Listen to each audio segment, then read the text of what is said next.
तो और भाई लोग कैसे हो आप सब लोग मेरे यार। तो एपिसोड की शुरुआत वही से होता है जहाँ से कि पिछला एपिसोड खत्म हुआ था। पिछले एपिसोड में हम सभी लोगों ने देखा था कि सेगन ब्रदर किनले को उस जेट पेंडेंट के बारे में बताया था जिसकी वजह से उसे उसका मिस्टीरियस एस्ट्रोलेप मिला था। और ये सुनने के बाद किनले अपने एस्ट्रोलेप को सेगन ब्रदर को दिखा दिया था। तो अब आगे सेगन ब्रदर बोलता है तुम्हारा मतलब ये एस्ट्रोलेप है, आखिरकार ये तुम्हें किस तरीके से मिला। किनले बोलता है मैं यकीन से तो नहीं कह सकता, अभी कुछ समय पहले मैंने घर छोड़ा था। जब मैं कल्टीवेशन कर रहा था तो अचानक वो जेट पेंडेंट टूट गया और फिर ये एस्ट्रोलेप कहीं से मेरे सामने आ गया। जो सुनने के बाद सेगन ब्रदर बोलता है तो क्या वो सीनियर एक फॉर्चून टेलर से भी कुछ ज्यादा था। किनले बोलता है आखिरकार किस तरह के फॉर्चून टेलर किसी को इस तरह के स्पिरिचुअल ऑब्जेक्ट देगा, सच में ये उम्मीद से भी कई गुना ज्यादा है। सेगन ब्रदर बोलता है लिटिल ले इसके बारे में मत सोचो, फैमिली जेट को रिफाइन ना कर पाना एक ब्लड लाइन का इशू नहीं हो सकता है। क्या तुम्हें लगता है कि इसका जेट पेंडेंट से कुछ लेना देना है, यानी कि उस पहले वाले जेट पेंडेंट की वजह से इस वाले जेट पेंडेंट को रिफाइन नहीं कर पाए। किनले बोलता है मैं नहीं जानता हूँ, शायद से ये वैसा ही है जैसा कि उस ओल्ड मैन ने कहा था कि मैं एक फैमिली डिसेबल बनने के लायक नहीं हूँ। सेगन ब्रदर गुस्से से चिल्लाते हुए बोलता है लिटिल ले बकवास मत करो, ये सिर्फ इतना है कि तुम इस जेट के पीस को रिफाइन नहीं कर सकते। अगर मैं कहूँ कि तुम किन फैमिली के मेंबर हो तो फिर तुम हो। किनले खुश होते हुए अपने मन में बोलता है शुक्रिया सेगन ब्रदर, और सेगन ब्रदर को बोलता है ठीक है मुझे समझ में आ गया।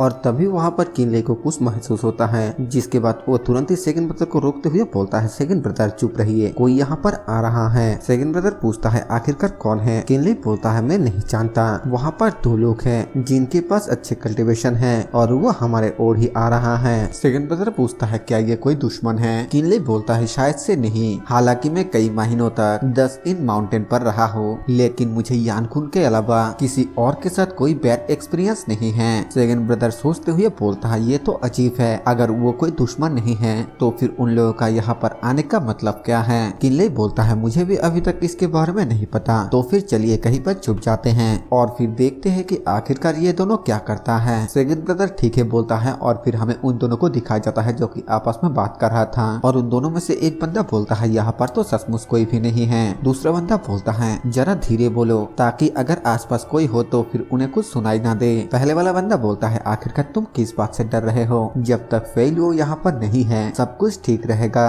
वैसे क्या सब कुछ ठीक है। दूसरा बंदा बोलता है चिंता करने की कोई भी जरूरत नहीं है, अभी क्रॉप्स की वाई दिन में सिर्फ 1 घंटे के लिए दिखाई देता है। क्रॉप्स की वाई यानी कि लाशों का की वाई, और जब तक वहाँ पर रेड हार्ट कैंपस का पेड़ है तब तक सब कुछ बिल्कुल ठीक है। पहले वाला बंदा बोलता है ठीक है, जब तक हम क्रॉप्स की वाई को रोक सकते हैं हम अंदर के रिस्ट्रिक्शन को तोड़ सकते हैं और फिर चलो हम दोनों एक डील करते हैं, अगर हमें कुछ अच्छा मिलता है तो फिर हम दोनों इसे आधा आधा बांट लेंगे। दूसरा बंदा बोलता है तुम कुछ ज्यादा ही सोच रहे हो, क्या हम दोनों अच्छे दोस्त नहीं हैं? पहले वाला बंदा बोलता है ठीक है चलो अंदर चलते हैं। तभी हमें वहाँ पर सेगन ब्रदर को दिखाया जाता है जो कि छुपकर उन दोनों के बातों को सुन रहा था। और वहाँ पर सेगन ब्रदर किनले को बोलता है मुझे पता है कि ये दोनों कौन है। किनले बोलता है क्या आपको पता है वो दोनों कौन है? सेगन ब्रदर बोलता है हाँ बिल्कुल, वो दोनों बिल्कुल तुम्हारे जैसे ही है। एक है स्किन पिलिंग माउंटेन का घोष मास्टर जियांग जियू और दूसरा है कैंडल सेटेड माउंटेन का घोष मास्टर जू रोंग। लेकिन ये बहुत ही अजीब बात है, आखिरकार वो दोनों यहाँ पर क्या कर रहा है? क्या क्रॉप्स माउंटेन तुम्हारी जगह नहीं है? क्या ऐसा हो सकता है कि तुम भी इसके बारे में नहीं जानते हो? किनले अपना सर खुजाते हुए बोलता है मैं यहाँ पर नया हूँ और इसीलिए मुझे कुछ भी नहीं पता, लेकिन ऐसा लगता है कि इस गुफा में जरूर कुछ छुपा होगा।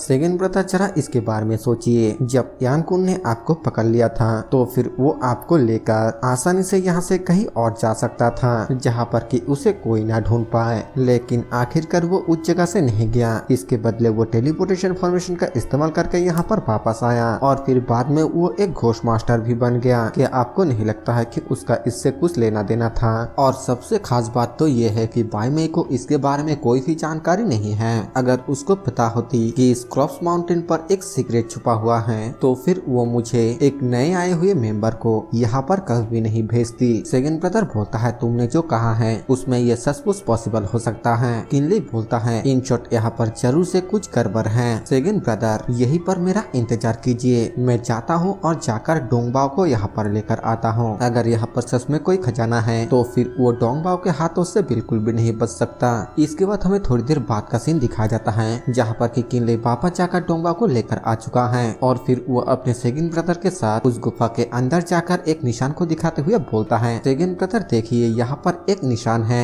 ऐसा लगता है कि पहले जो यहाँ पर था उसने रास्ते को याद रखने के लिए इस निशान को यहाँ पर छोड़ा। अगर हम इस निशान को देखते हुए आगे बढ़े तो फिर शायद से हम उन दोनों को ढूंढ सकते हैं। इसके बाद वो दोनों ही चलते चलते एक कमरे में आ जाता है और वहाँ पर बहुत सारे इंसानों की हड्डियां होता है, जिसे देखकर सेगन ब्रदर बोलता है आखिरकार ये जगह क्या है। किनले एक दीवार के सामने जाकर बोलता है, ऐसा लगता है कि यहाँ पर किसी तरह का एक मॉन्यूमेंट होना चाहिए और ये बहुत ही लंबे समय से यहाँ पर रहा होगा। यानकुन भी एक एंशिएंट मॉन्क केव से आया था और वो वहाँ से सीधा इमझुए ही आया था, शायद से वो इसी वजह से यहाँ पर आया होगा। और तभी वहाँ पर सेगन ब्रदर को उस कमरे से नीचे की ओर जाने का एक सीढ़ी मिलता है, जिसे देखते हुए सेगन ब्रदर बोलता है, लिटिल ले, ऐसा लगता है कि ये गुफा के आगे के कमरे तक जाने का रास्ता है। किनले बोलता है, चलिए नीचे चलकर देखते हैं। अंदर जाने के बाद किनले बोलता है, सेगन ब्रदर जरा अपने आसपास देखिए, ऐसा लगता है कि ये फॉरबिडन फॉर्मेशन का अवशेष है। इसका मतलब ये है कि उन दोनों ने पहले से ही इस रिस्ट्रिक्शन को तोड़ चुका है और भी ज्यादा अंदर तक जा चुका है। तभी सेगन ब्रदर बोलता है, लिटिल ले, मुझे कुछ बैड फीलिंग आ रहा है, ये सिर्फ एक एंशिएंट रूइंस नहीं है। किनले बोलता है, मुझे भी ऐसा ही लग रहा है। सेगन ब्रदर आप अभी डार्नियंग रियलम पर पहुंचे हैं और आपको आपके रियलम को अभी तक ताकतवर बनाने की जरूरत है, इसीलिए पहले मैं अंदर जाऊंगा और जाकर चारों ओर अच्छे से चेक करूंगा। किनले के इतना बोलते ही हमें दिखा जाता है कि उन दोनों के सामने एक बहुत ही जोरदार धमाका होता है, जिस वजह से वो दोनों ही काफी ज्यादा हैरान हो जाता है। सेगन ब्रदर बोलता है, आखिरकार अंदर क्या चल रहा है। हमें अंदर जुइरोंग को दिखाया जाता है जो कि बहुत ही बुरी तरीके से घायल होता है और वो जियांग जुई को बोलता है, जियांग जुई आखिरकार तुम मेरे साथ ऐसा क्यों कर रहे हो? क्या हम इस बात पर सहमत नहीं हुए थे कि हम दोनों सब कुछ आपस में आधा आधा बांट लेंगे? जियांग जुई बोलता है, ब्रदर मुझे माफ कर देना, प्लान चेंज हो चुका है और तुम यहीं पर मरने वाले हो। जुइरोंग बोलता है, तुमने सील को तोड़ने के लिए मेरा इस्तेमाल किया, सिर्फ यहाँ के खजाने को अकेले हासिल करने के लिए। जियांग जुई बोलता है, हाँ तो क्या? जुइरोंग बोलता है, कमीने, अगर घोस्ट मास्टर यहाँ पर नहीं है तो क्या तुम्हें लगता है कि घोस्ट एल्डर बाइमेई को इसके बारे में पता नहीं चलेगा? तुम्हारा अंत बिल्कुल भी अच्छा नहीं होने वाला है। जियांग जुई बोलता है, तो क्या हुआ? जब तक मुझे यहाँ से अपॉर्चुनिटी मिलता है तब तक बाइमेई से डरने की मुझे कोई भी जरूरत नहीं है। अब मैं तुम्हें मार डालूंगा और यहाँ पर सब कुछ खत्म कर दूंगा। जो सुनने के बाद जुइरोंग बोलता है, कमीने, तो फिर मैं तेरे साथ अपने अंत तक लड़ूंगा। जियांग जुई भी उसके ऊपर अटैक करते हुए बोलता है, हाँ क्यों नहीं, अगर तुम्हारे अंदर हिम्मत है तो फिर तुम इसे कोशिश करके देखो। ये बोलने के बाद वो दोनों ही एक दूसरे के मुक्के को आपस में टकरा देता है, लेकिन यहाँ पर जुइरोंग का अटैक कमजोर पड़ जाता है, जिस वजह से वो बहुत ही बुरी तरीके से घायल होकर पीछे की ओर जाकर गिरता है और उसके मुंह से खून भी निकल आता है। जियांग जुई हंसते हुए बोलता है, बेवकूफ, क्या तुम्हें लगता है कि तुम अब भी मुझसे लड़ सकते हो? तुम तो कुछ ज्यादा ही ओवर कॉन्फिडेंट हो गए। अब सारा खजाना मेरा होगा। अगर मुझे ये खजाना मिल जाता है तो फिर बाइमेई भी मेरा मुकाबला नहीं कर पाएगी। और तभी वहाँ पर किनले आते हुए बोलता है, ऐसा नहीं लगता है कि तुम्हारा ये सपना सच होने वाला है। इस आवाज को सुनकर जियांग जुई घबराते हुए बोलता है, कौन है? आखिरकार वहाँ पर कौन है? किनले बोलता है, रास्ता दिखाने में मदद करने के लिए बहुत बहुत शुक्रिया ब्रदर जियांग, बदकिस्मती से इस बार तुम्हारा किस्मत बहुत ही खराब है। जियांग जुई बोलता है, फेलुओ, क्या तुम मेरा पीछा कर रहे थे? किनले बोलता है, तुम दोनों का इरादा बिल्कुल भी अच्छा नहीं है। तुम दोनों न सिर्फ मेरे क्रॉप्स माउंटेन के अंदर घूम रहे हो बल्कि ऊपर से तुम मेरे ऊपर ही गुस्सा कर रहे हो। क्या दुनिया में ऐसा भी कुछ होता है कि तुम मेरी ही जगह पर आकर मुझे ही गुस्सा दिखाओ? जियांग जुई बोलता है, हमने पहले इस एंशिएंट प्लेस को ढूंढ निकाला है। भले ही इस वक्त तुम क्रॉस माउंटेन के घोस्ट मास्टर हो, लेकिन इसका मतलब ये नहीं है कि ये एंशिएंट प्लेस तुम्हारा है। जो सुनने के बाद किनले अपने तिलिस्मन और अपने शॉट को बाहर निकालते हुए बोलता है, अगर ऐसा है तो फिर मुझे अपने ताकत के साथ ही बात करना होगा। ये बोलने के बाद वो जियांग जुई के ऊपर अटैक करते हुए बोलता है, जियांग जुई अब तुम मरो। जियांग जुई अपना डिफेंस करने की कोशिश करते हुए बोलता है, ये इतना भी ज्यादा आसान नहीं है। लेकिन हमें वहाँ पर एक जोरदार धमाका होता हुआ दिखाया जाता है, जिस वजह से आसपास के सभी चीजें टूट जाता है और जियांग जुई बहुत ही तेजी के साथ पीछे के दीवार पे जाके टकराता है, जिसकी वजह से वो दीवार भी थोड़ा सा टूट जाता है और उस दरार में से कुछ ग्रीन कलर का स्मोक बाहर निकलने लगता है, जो कि जियांग जुई के हाथों पर लग जाता है और इस वजह से उसका स्किन मोम की तरह पिघलने लगता है और ये देखकर वो बहुत ही ज्यादा घबरा जाता है। दूसरी तरफ किनले बोलता है, मैं तो बहुत ही ज्यादा लापरवाह हो गया था। मुझे उम्मीद नहीं था कि जियांग जुई का कल्टीवेशन बेस भी बिल्कुल मेरे बराबर होगा।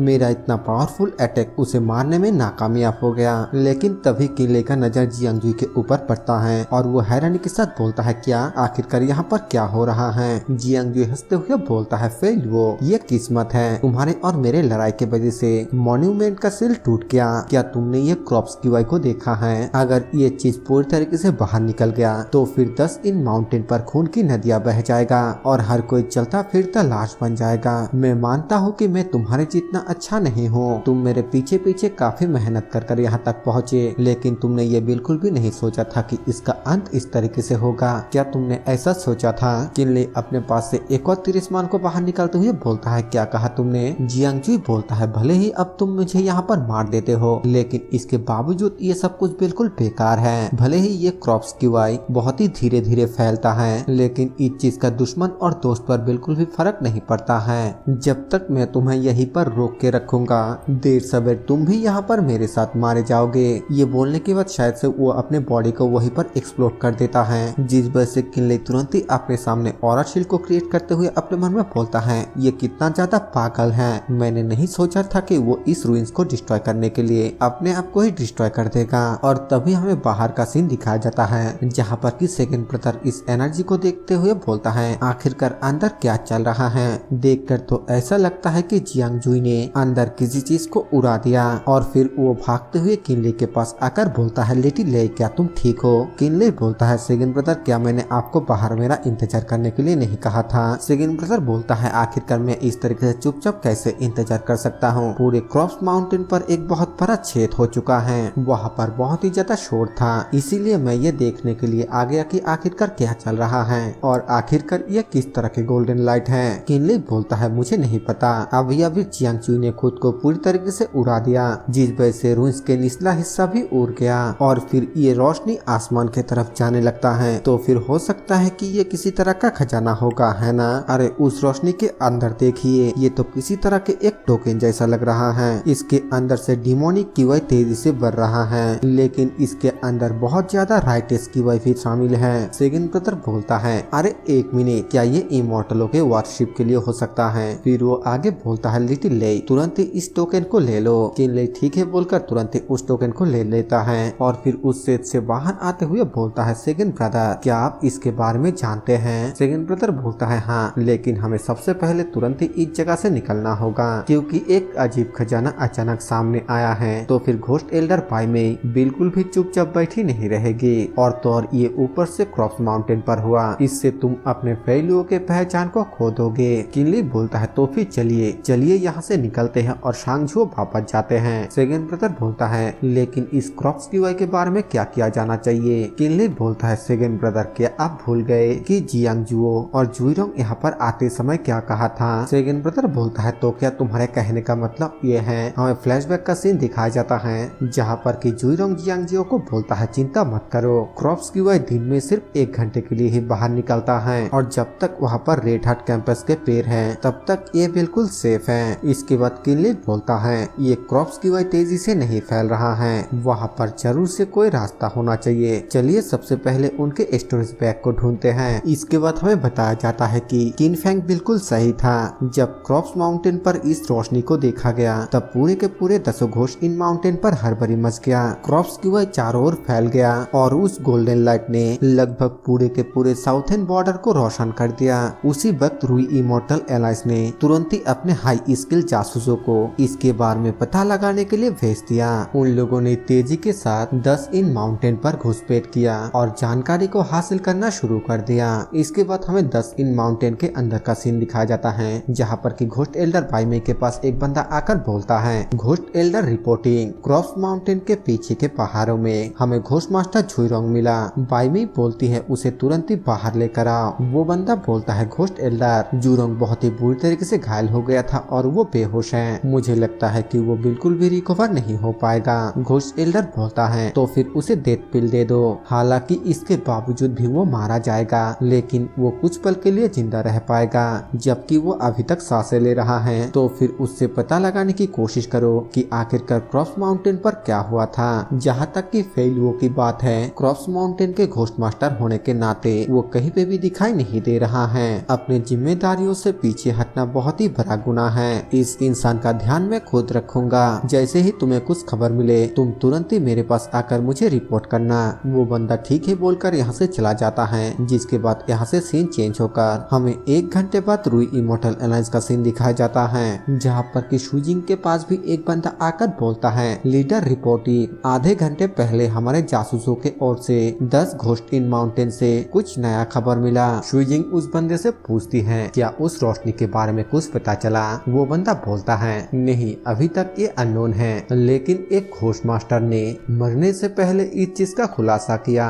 शुजिंग बोलती है, अच्छा, मुझे इसके बारे में खुलकर बताओ। वो बंदा बोलता है, लीडर, ये फेलुओ है। खुफिया जानकारी के हिसाब से उसको क्रॉप्स माउंटेन के अंदर एक एंशिएंट रूइंस मिला, जो गोल्डन लाइट को हम लोगों ने देखा था। वो इमोर्टल वर्शिप ऑर्डर का लाइट था, यानी कि अमरों को पूजा करने का आदेश। अब जबकि फेलुओ ने इमोर्टल वर्शिप ऑर्डर के टोकन को ले लिया है, इसीलिए घोस्ट एल्डर बाइमेई खुद उस गद्दार को ढूंढ रही है। क्या मैं पूछ सकता हूँ कि आखिरकार अब हमें आगे क्या करना चाहिए? ये सब कुछ सुनने के बाद शुजिंग अपने मन में सोचते हुए बोलती है, जिन लोगों को भी ये ऑर्डर मिलता है वो लोग अपने बॉडी को इमोर्टल स्पिरिचुअल बॉडी में बदल सकता है, जो कल्टीवेशन करने के लिए बहुत ही ज्यादा अच्छा है। एक बार अगर ये खजाना सबके सामने आ गया तो फिर ये बिल्कुल भी बताया नहीं जा सकता है कि इसको हासिल करने के लिए कितने सारे लोगों की जान जाएगा। फेलुओ के ताकत के साथ वो बाइमेई के हाथों से बिल्कुल भी बचकर नहीं जा सकता। फिर शुजिंग उस बंदे को बोलता है, सबको ऑर्डर दे दो कि ये खजाना किसी भी हालत में बाइमेई के हाथों पर ना लगे। एलाइंस में मौजूद सभी लोग तुरंत ही अपने निजी मामले को स्थायी रूप में बंद रखे। सभी लोगों को कह दो कि तुरंत ही फेलुओ को ढूंढ निकाले, वो बाइमेई के हाथों पर बिल्कुल भी लगना नहीं चाहिए। वो बंदा ठीक है बोलकर यहाँ से तुरंत ही निकल जाता है और यहीं पर ये वाला एपिसोड खत्म हो जाता है। तो अब आगे क्या होने वाला है ये हम देखेंगे नेक्स्ट एपिसोड में। तो क्योंकि मैंने आज एक लॉन्ग वीडियो बनाया, इसीलिए आज सिर्फ एक ही वीडियो आएगा। बाकी यार, इस वीडियो को पूरा देखने के लिए आप सभी को दिल से थैंक यू। वीडियो पसंद आए तो वीडियो को लाइक कर देना, चैनल पर नए हो तो सब्सक्राइब कर देना। मैं मिलूंगा आप सभी से एक और नए वीडियो के साथ, तब तक के लिए बाय बाय।